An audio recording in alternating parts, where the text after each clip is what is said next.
Հռոմի Ֆրանցիսկոս Պապը, կաթոլիկ աշխարհի հովվապետը եւ Վատիկանի պետության ղեկավարը վախճանվել է ապրիլի 21-ի առավոտյան։ Maestro delle cerimonie di leggere il messaggio. Benedicat vos omnipotens Deus, Pater et Filius et Spiritus Sancti. Amen.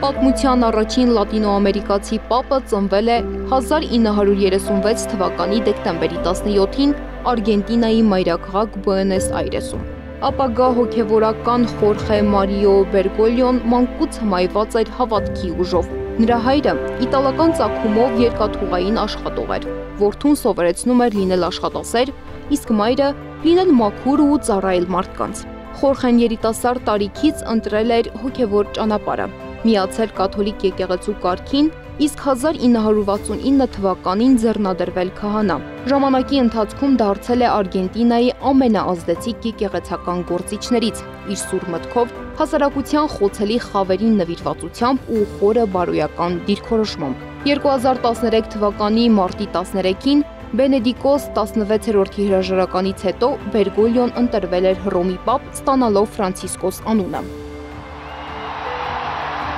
Ֆրանցիսկոս պապը հանդես էր եկել մի շարք բարեփոխումներով, քննադատել է եկեղեցու առկա բջնասիրությունն ու պերճանքի տարածվածությունը, հրաժարվել պապական շքեղ կյանքից ու ապրել համեստ բնակարանում։ Նրա քարոզները հաճախ ուղղված էին արդարության, միգրանտների իրավունքների պաշտպանությանը, կլիմայական փոփոխությունների դեմ պայքարին, քարոզում էր սեր բոլորի հանդեպ, անկախ կրոնից, սեռական կողմնորոշումից կամ սոցիալական կարգավիճակից։ Հռոմի պապը եկեղեցում կանանց դերի ընդլայնման ջատագովն էր, աջակցում էր նույնասեռական միությունների ճանաչմանը, ինչն էլ որոշակի հակասություններ էր առաջացրել ավանդական շրջանակում։ Նրա գործունեությունը ոչ միայն փոխեց կաթոլիկ աշխարհի ընկալումը դեպի ավելի բաց, համակրելի ու հումանիստական մոտեցում, այլև նրան դարձրեց համաշխարհային բարոյական առաջնորդ, ում ձայնը լսելի էր նաև կրոնական շրջանակից դուրս։ Ֆրանցիսկոս պապը նախապես փոխել էր պապական հուղարկավորության ավանդական կարգը, ցանկանալով ավելի համեստ արարողություն։ Նա որոշել էր թաղվել Հռոմի Սանտա Մարիա Մաջորե բազիլիկայում, հրաժարվելով Վատիկանում թաղվելու ավանդույթից, ինչը եւս մեկ անգամ ընդգծում է նրա համեստությունն ու նորարարական մոտեցումը եկեղեցու ավանդույթներին։